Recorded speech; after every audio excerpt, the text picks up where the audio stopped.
Hey everybody, it's Master Gallengeist here, bringing you my review of Hell on Wheels 2 Soldiers.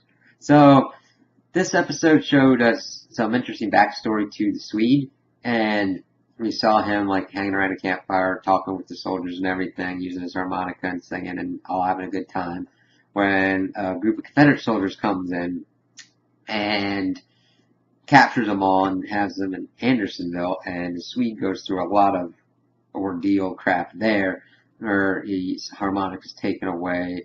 There's one dude that's his friend tried to eat him, and he had to drown him to save himself. And you just kind of see how he becomes the crazed individual that he is, thinking that whatever he needs to do to survive, to survive, is justifiable. And it's interesting to see that. You can sympathize with him a little bit, but he's still doing nasty stuff. So then we show that he's at the farm where Naomi and Colin Bohannon's son are, and he kills a woman, Sarah, and Naomi's father, and knocks out the other dude that was there, and is still chasing her, but that's when kind of Bohannon comes in. She's running out into the woods, the Swede's chasing, it's kind of tense scene, where she's trying to keep the baby quiet, and the Swede's still kind of tracking him and everything, and Colin kind of found him, but then the Swede shot him in the leg and started this brawl in the river, which was a pretty good fight scene, because usually the Swede isn't on as a physical level as Bohannon, but since he was wounded in here, it kind of evened out a little bit, but Bohannon still got the upper hand, was pretty much drowning him, but decided not to, and instead ride off with him to get to a camp to have him have justice upon him. And Naomi's warning Colin that he's got this wound that if he's not careful could get the infection and everything. And it was really interesting to kind of see them going off there, because the Swedes calling him the devil and everything, and that he's got as much death on his hands as the Swede, and that he's more married to death and destruction than anybody else, that he lives on it and thrives on it. And as you can see, Bohannon is not really, no. I mean, these things happen to him, but he's trying to be the best person that he can be. And they're doing all these things.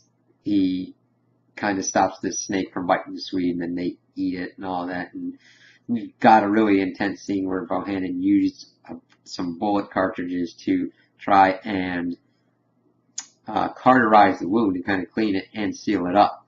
But he was still having trouble, and the Swede almost escaped, which led to another fight where Bohannon knocked him out again.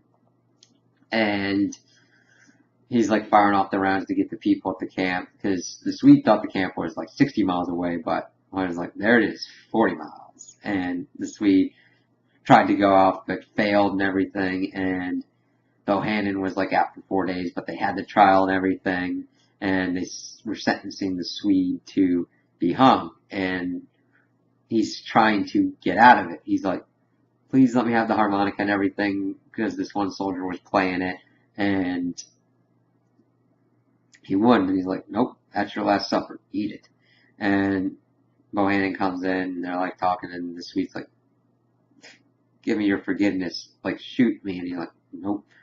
And he sees there as the Swede's hung, and even though I saw him hang, I don't know if he's dead, because he's done so much at this point that it wouldn't surprise me if they brought him back. It pissed me off, but it'll be interesting to see how this falls out and where the rest of the season's going, because the Swede's been kind of Bohannon's Joker to like Bohannon's Batman, because he's been that kind of foil, the kind of dark side to Bohannon's light. And it'll be interesting to see how the rest of the season pans out, because I know this is the final season, and you usually save that kind of confrontation for the end. So it'll be kind of cool to see how the railroad kind of like ties that kind of stuff up, and where it kind of leaves him, and what it's really kind of going to do for him as a character. Is he going to go back to Naomi? Is he going to try and be a husband? And what those ramifications will be, because most of her family's dead now. And how is that going to factor in with Durant and the other railroad and what is going to happen with those kind of like animosities and everything that's going on, because that other railroad we didn't get to see in this episode, but they're not doing as well either. It'll be kind of a race to see who doesn't get screwed over the most. But those are my opinions on the episode. Tell me what you guys think in the comments below. If you liked it, if you didn't like it, if you agree with me, if you disagree with me. Also, like and subscribe, and I hope you have a good day.